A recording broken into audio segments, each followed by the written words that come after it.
Coming up on today's show, we're going to be talking about a couple of things that I actually wanted to talk about earlier in the week, but we had a lot of other things going here at the Chat Sports offices and just was not able to fit it in a couple of these videos. There's a transfer portal wide receiver out there from Penn State with ties to the state of Alabama. He is actually from the state of Alabama, so don't necessarily think Alabama's really going after anybody else out of the transfer portal, but they still have a couple of open roster spots, so wanted to mention it on today's show. Also, two notable decommitments out of Alabama's future recruiting classes out there. Also going to give a little bit of an update on some guys who are scheduled as of right now to go ahead and attend Alabama's Junior Day on February 1st. Before we get into all that, I want to ask you guys just to follow us here on Twitter. Follow the Chat Sports page and myself on Twitter. I put all of our Alabama Football Report videos up there on Twitter. Also, my personal thoughts and opinions regarding Alabama and really just college football and different sports and stuff like that in general. And the Chat Sports page, if you're fans of, football, basketball, really any kind of sport out there, we cover it all here at Chat Sports. So go ahead and give us a follow over there on Twitter.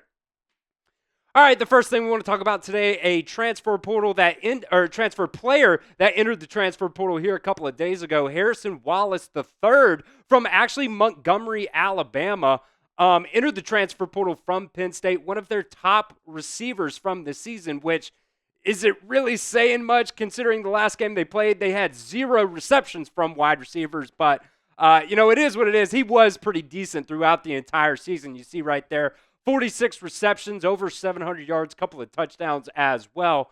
And really, when it first came out, I was like, look, there's nothing really out there, nothing from On3, nothing from 247, any other of those sites like that about this guy. But you had Brody Smoot here.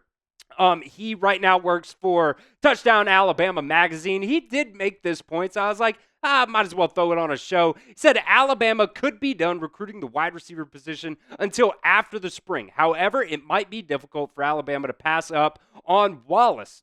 He is a native of Pike Road, Alabama, and solidified himself as wide receiver 1 for a college football playoff team in Penn State in 2024. Now, that is a pretty decent point when he talks about the production of this season, and he is from Alabama. A lot of times guys they hit the transfer portal because they want to be closer to home. That's kind of one of the main reasons why Devontae Smith hit the transfer portal. He's from Cincinnati, ends up going to Notre Dame because at the end of the day, that is closer to Cincinnati than Notre Dame is, than Tuscaloosa is from Cincinnati. But when it comes to this wide receiver group, I think Alabama's pretty solid right now. Really like what you got in Derek Meadows and Latsier Brooks coming in as well. I do think Derek Meadows could be a guy that really comes in and gets a little bit of playing time, like Caleb Odom did this year. May, get the same amount of targets and stuff like that, which wasn't very much. But look, you're a freshman. You can't really expect freshmen to come in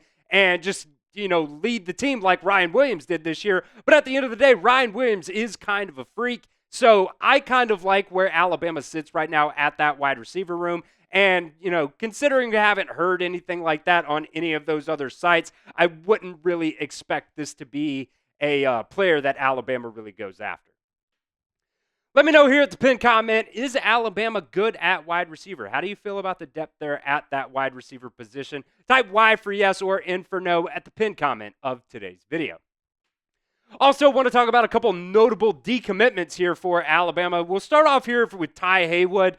He officially decommitted from Alabama the other day, but he has not been expected to sign with Alabama for a while. So I wanted to bring him up just because I saw some sites out there that were like, oh, terrible recruiting news for Alabama. Alabama loses big-time recruit. Well, we kind of knew since, early December that Ty Haywood was not going to be in this class. That had been reported, a lot by many different sites out there. It really does suck because Ty Haywood is one of the best players in the country. You would love to get him at, that offensive tackle position because right now, if I'm not mistaken, I think you only have 4 offensive tackles, including those 2025 signees and the transfer portal guys that you got as well on the roster right now. So you would love to have this kid in your class, but look, NIL really did become a major factor for him and his family. They hired an NIL agent, and since then, that relationship with Alabama really did sour. So while technically, yeah, he did decommit the other day, this has been known that it was going to happen for a very, very long time. Also, want to talk about Ba'Roc Willis. He is a 2027 recruit, 4-star, still one of the best players in the country and also one of the best players in the state of Alabama. He also decommitted from Alabama's 2027 recruiting class. So no need to really freak out on this one. He is a 2027 guy. That is a long, long, long way away right now. The staff is really focusing on those 2026 guys right now. But look, I really do get his reasoning here. He said he wanted to visit other schools and didn't feel right being committed to Alabama when also going and visiting other schools. Like, in my opinion, you're not really committed if you're visiting other schools. So I totally understand that from Ba'Roc Willis's point of view there. And one thing of note, though, he is not expected to make it at Junior Day on February 1st. Obviously, that's a very, very big weekend coming up, and we're going to talk about some of those expected players to be there on February 1st here in just a second. But first, I want to give a shout out to our sponsor over at Prize Picks. Prize Picks is the best place to get real money sports action. With over 10 million members and billions of dollars in awarded winnings, Prize Picks has made daily fantasy sports accessible to all. Super easy to play. You just pick more or less on at least 2 players for a shot to win up to 1,000 times your cash. Run your game all season long on Prize Picks. It's playoff times, and it's now or never. Don't miss out on the last few weeks of football action with Prize Picks. It is the best place to win cash.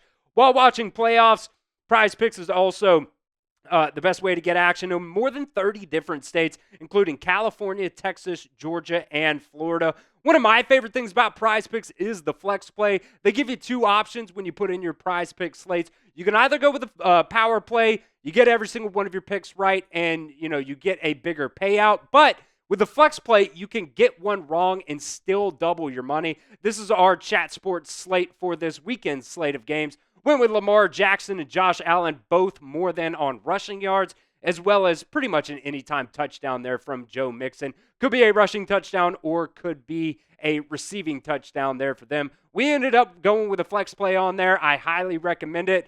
I think, one of our other hosts here, Tom Downey, he went like 12 for 14 on his flex plays this year or something like that. So, if there's one pick that you really just, are kind of iffy on, I would highly recommend going with the flex play on that.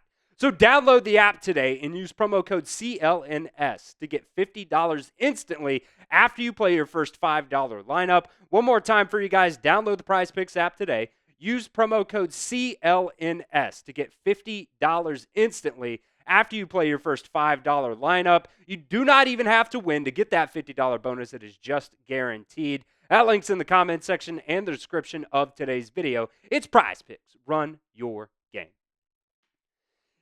Here on Junior Day, coming up here on February 1st, it's really one of those first opportunities for this staff to really evaluate a lot of these players that they're going to be recruiting in the 2026 class and also 2027 class as well. It is not just juniors, so I don't really know why they call it Junior Day. It should be called Underclassmen's Day or something like that, because while it is an invite-only kind of occasion, both juniors and sophomores are both, available to come to this day. And like I said, it's a chance for recruits to just kind of get acquainted with Alabama football. The training staff, the campus, everything like that. They break off into different position groups and stuff like that. And I believe they even go through, some different kinds of, skill things and stuff like that. Really give the coaching staff a good opportunity to really scout those guys. Sometimes a lot of these guys are already offered, but some guys, come in without an offer and they get an offer once they end up leaving. So this is a really big day for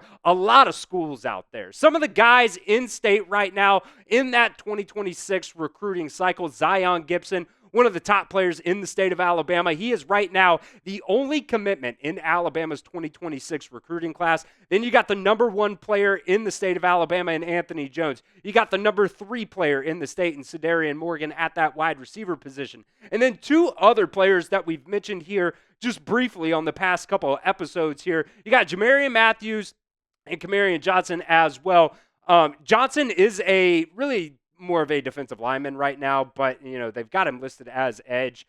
They're not ranked right now in the 247 Sports composite rankings, but these are two guys that Kamhariyan Johnson. He got his offer from Alabama on Wednesday, I believe it was. Might have been Monday. It was sometime this week. Kamhariyan Johnson got offers from both Alabama and Auburn. So those are some big-time in-state players right there in the 2026 recruiting cycle. And then you've also got a couple of 2027 attendees as well. Jabarius Gurur, he is right now committed to Alabama's 2027 class, one of the top players in the state of Alabama as well. You've also got E.J. Crowell, the top player in the state of Alabama, one of the top players in the country, the number 1 overall running back in that 2027 cycle. So a very good opportunity to get some of those guys in early.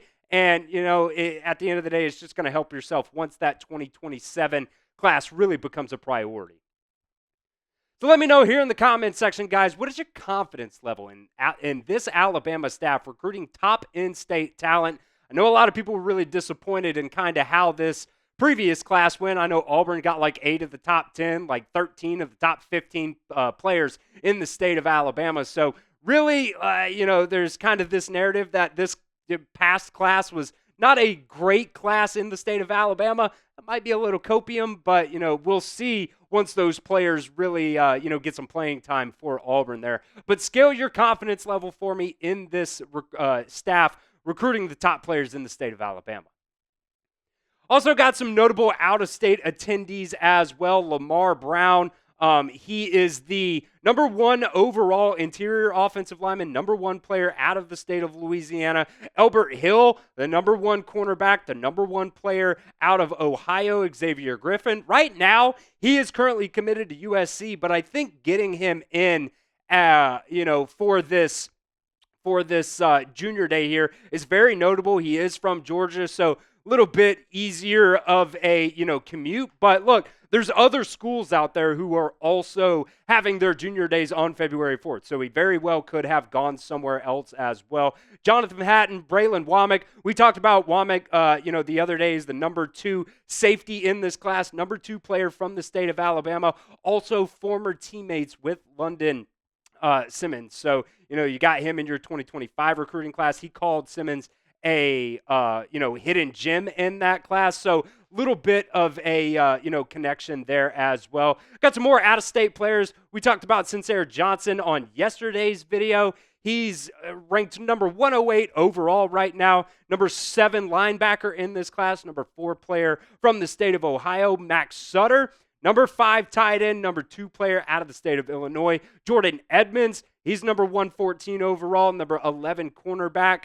Kamari Brooks as well, number 11 edge. And then Caden Harris also. He is the number 14 cornerback going into that 2026 class. And they also got 2 more guys coming in here for junior day as well. Grant Weiss, one of the top interior offensive linemen. Then you also have Bowden Stone. I keep almost calling him Stone because we got producer Stone sitting here right now, but it's Stone. Also another player on that defensive line. I know defensive line is really going to be a big priority for Alabama in this 2026 recruiting cycle. So getting another guy in, sure, he's a 3-star. Who knows? Maybe his senior season he can rise up those recruiting boards.